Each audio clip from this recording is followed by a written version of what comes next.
Alrighty, lads, we're back. So this time we're going to do a reaction video and an analysis on the latest DLC that is coming out, which is Warhammer 3. Now, the reason why we're doing this live is so that way you don't hear no scripting or no, oh, let me quickly research this. Because in the end, I think a lot of YouTubers do that. It's very disingenuous to like reactions and stuff. So besides that, we're gonna watch the trailer and we're gonna see what's up. Based on the cover, I can see it's something to do with corn, and that's gonna be interesting. Okay, I see a few ogres. Damn, dude, it is dark as fuck. Okay. Oh. These two kids think they could steal my glory. Yeah, you say it, Gorbad. All the hard work for 'em. Stick to the plan, and we'll crush 'em.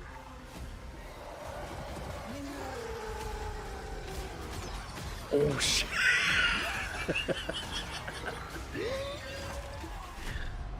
These scrolls are mine. With each kill, my power grows. Lustria? Shall have his tribute, but the worthy are mine to reap.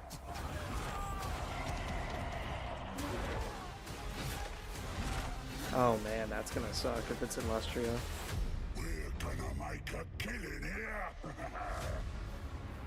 If you're after gold, Hell yeah. glory, or exotic meats. Time to eat some men.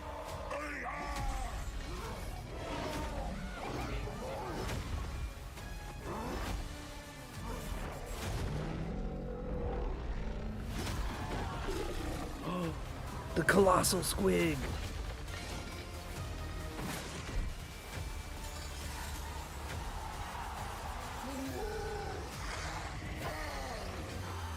Carl Franz is about to have a bad day. So, okay, right off the bat, I already know who this is. This is Gorbad Ironclaw. I actually like Gorbad. He's if I had to guess, his whole campaign's gonna be just about cavalry, boar boys.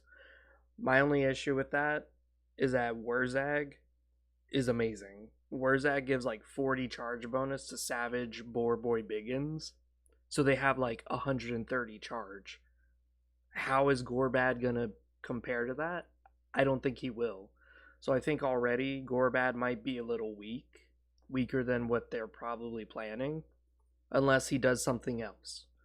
But that is kind of Gorbad's renown, is his Boar Boys, his Wolf Riders, and his Spider Rider usage. He's the only orc who really seems to use them effectively. He would always have the Boar Boys in the center, the Wolf Riders in the flank doing some skirmishing, and then the Spider Riders supporting the boars with their poison. It's a very clever tactic. But I don't think Gorbad is going to really work out the way that they're thinking. Skull Taker.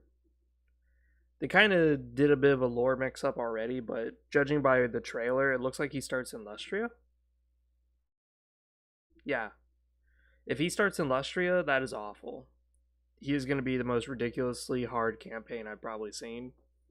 Because here he is, a melee guy with a melee faction, and he's fighting straight up lizardmen who like to fight in the melee, Skaven who have bullets, Vampire Coast who have bullets, and then Borderlo with the Empire Expedition. So we're looking at like a lot of gunpowder, a lot of ranged, and then whoever is a melee character is so beefy they're probably going to beat his ass at the beginning of the game. So I don't know how this is going to work out. One of the issues too is they kind of did a bit of a lore fuck up. I kind of caught that. Where is it?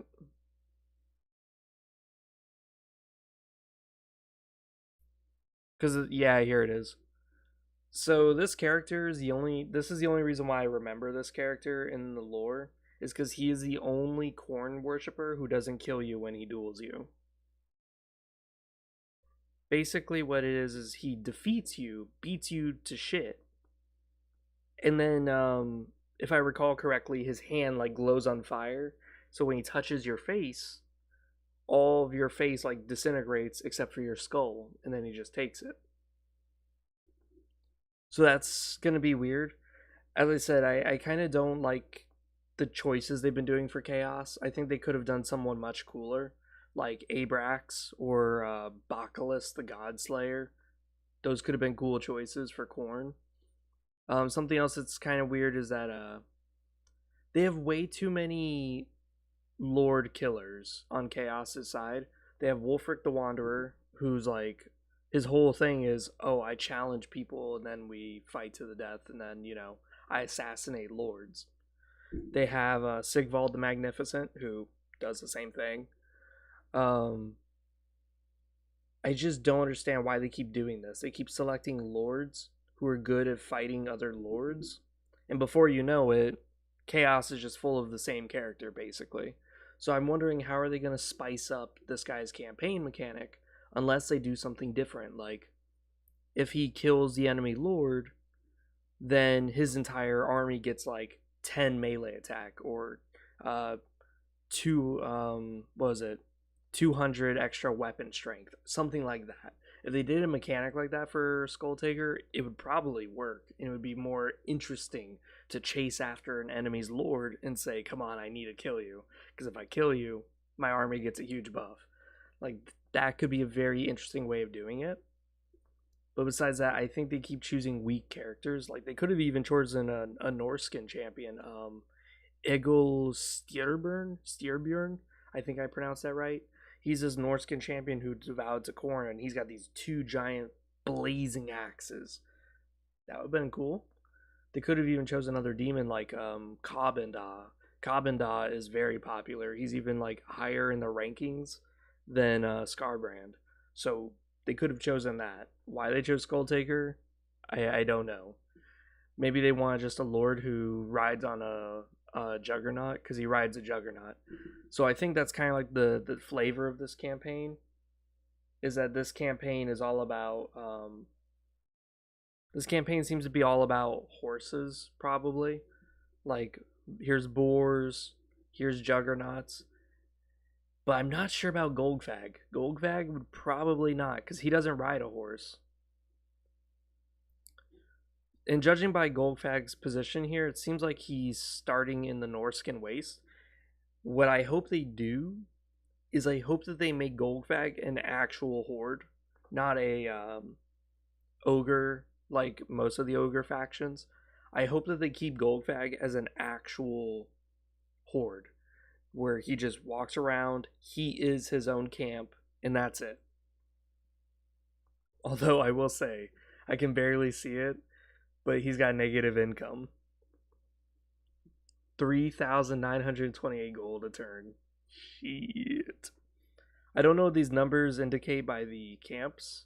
I'm assuming this is like how much infamy or notoriety he'll get, or money.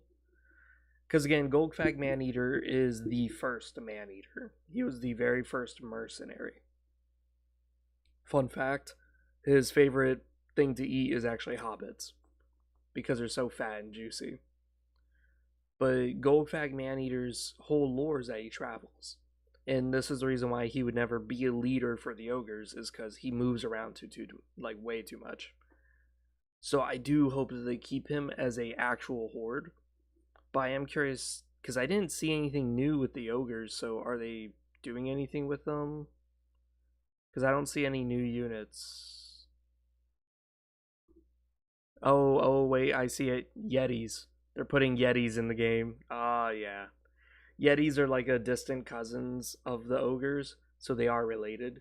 And there are times where Yetis do fight with the ogres, but it's very, very rare, and no one really knows how they negotiate. So that's interesting. Um, Something that really caught my eye, and I wonder if they're doing it. Right about here. I don't know if you guys can see it. This. one, we have a forest goblin chieftain. That's pretty cool. But two, why is this spider white? And why is the Arachnarok spider blue? I think they're gonna put colors into the game for the orcs, and that's gonna be so fucking awesome. I really hope they do that. Because white is supposed to be like courage. Very rarely do I see anyone paint their orcs white, by the way. But if you do, I'd assume that that would give them immunity to psychology, immunity to terror, immunity to fleeing, or a huge leadership buff. That could be really good. Blue is luck. So I wonder if that gives you like ward save or something. I really hope that they do add colors into the game. Like red means fast. Yellow means like wealth, like much richer. So I would love to see that. Like I would love to see my black orcs with their giant battle axes charging in, and then they're colored like yellow. And basically that means that every kill they get is a bunch of gold I get. Or if I have these boys, these boar boys who just get in the thick of the fight, I may want them blue so that way they could take a bit of damage because they're so lucky they have a higher dodge chance or a ward save to keep them safe. Or I may just have a bunch of night goblins who are fanatics and I'll put them white so they're immune to psychology because I'm fighting the undead or I'm fighting monsters. So I go, here, you guys slap some white paint, charge into the fight. I really, really, really hope that's what I'm seeing here and I'm not seeing like unique units. Because that would be so fucking good. I love that. The only question is I think it would require the scrap mechanic. So you spend a certain amount of scrap and then boom, you get it. Now this unit here, the manglers, I don't know how they're going to work that out. I wonder if they're going to do it like the Night Goblin Fanatics where you have squig hoppers and their squig hoppers quote like parentheses mangler squigs and then you deploy them the same way you would a fanatic. But I don't know how that would really work. Because then if that's the case, then what's the point of the Night Goblin Fanatics, you know? Because the squig hoppers look way better, way better. So this is kind of curious. This is kind of interesting. But I have really low expectations of this character. And I have really, really, really high expectations for Gorbad. Because Gorbad, I mean, this dude is a beast. Anytime the Empire fears orc incursions, they fear Gorbad. They don't care about Grimgor. They don't care so much about Grom. They care more about Gorbad. Because this dude actually destroyed a... Actually, this is a good picture of his back. That's the Rune Fang, I think, of Solend. That's the province he destroyed. Yeah. Yeah. Yeah, that's the Rune Fang. Oh, shit. I wonder if the crown is on here. If that'll be one of his legendary items, is the Rune Fang of Solend, and then the crown of Solend. Because, again, he like, destroyed the shit out of them. And when he destroyed the Empire, he destroyed the province of Solend. So, they even have a video game about it. Warhammer, God, what is it called? It was like Fantasy something. But I'll live stream it later, I guess, if you guys want to watch a playthrough on that. And you basically play as a guy who finds the Solend Rune Fang, and you fight back hordes of shit. I never completed the game, but it was pretty cool. So besides that, I'm kind of curious to see how things work out. As I said, Chaos, I just keep seeing them choose really, really bad Chaos options. There's some really cool Chaos guys they could choose, but they always choose like the weird ones, which, going after my own heart, I mean, I like obscurity. That's what my whole lore channel is built upon, is talking about the weird, obscure topics. But in a video game, you probably should stick to someone who's a little bit more cooler looking, so that way it gets more attraction. And from a business perspective, I just don't see why Skulltaker. I am curious though, who is their free DLC lord? Because the free DLC lords are always stronger than the DLC lords for some fucking reason. Like Tehewan and Ikit Claw, very popular choices for Lizardman and Skaven, but their free DLC lord was Tic Tac Toe. And Tic Tac Toe was way stronger, militarily speaking, than both of them. Because Tic Tac Toe had like just a Lustrian air core just come flying over and just dropping fucking bombs. It was amazing. You would wipe out like whole armies with just these goddamn pterodons. So I'm curious to see who the free DLC lord is. If they're gonna do a free DLC lord, I think that they need to do either like a Bretonnian, or they need to do probably they would probably need to do like another chaos guy. So that's who I'm really thinking of, is a Bretonnian or a chaos guy for a free DLC lord. It's just that if they did another chaos guy, it would be nice to have like a sorcerer character, because the only one we have is Village, the Curseling. But the problem is he's kind of like a warrior mage. I would like to see like a pure mage. There's one guy, his name just now escapes me. Yeah, I'm a scummy dummy. I just had his name in my head, but he is a really, really powerful shaman, and he's a Norskin, and his name is like something the Twisted. I don't know, but I think that would be very interesting to have a pure mage character for Chaos, because the only one we get is Kairos Fate Weaver in Village, and Village is not even a caster. He's a warrior caster. Let me look it up real quick. I know, I'm a scummy dummy. Chaos Champions Warhammer Fantasy. The guy's name is in my head. It's like something the Twisted. Oh god, what was his name? It was something the Twisted. Something the Twisted.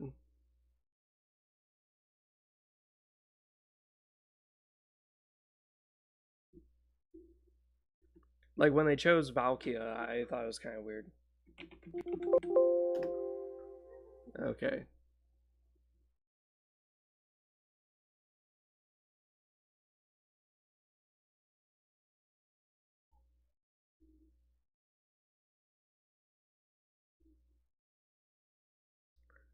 As I said, they have so many choices.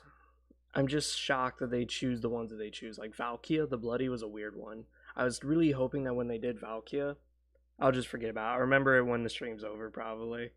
But when it came to Valkia, I was excited for possibilities of having half and half warbands. Like, it's an actual route to go, going half Slanesh, half Khorne. Now, Valkia is a Khorne person, but the fact she has a Slanesh buckler is really cool. And I would have loved to see that with Chaos as like a possible DLC, is going like Tzeentch Khorne warband. So you're there called like the Knights of the Blazing Book, and basically you're a bunch of guys who can cast only fire magic, but you're all buff as fuck warriors who get mad as hell. Like that would have been really cool for Chaos to go some sort of like split, or Scryers of the All Knowing, where you're basically just Nurgle and Tzeentch combined, so you're just pure magic. Every realm of magic is available to you.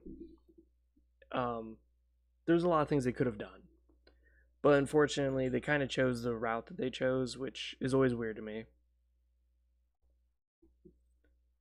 Like, Skulltaker, I just don't see him being that good. Golgfag Maneater, I see as being very, very good. The Colossal Squig is nice. Although, I'm wondering how is the Colossal Squig going to work out. We'll see. But besides that, this has been Free 700. I'm out. See you guys.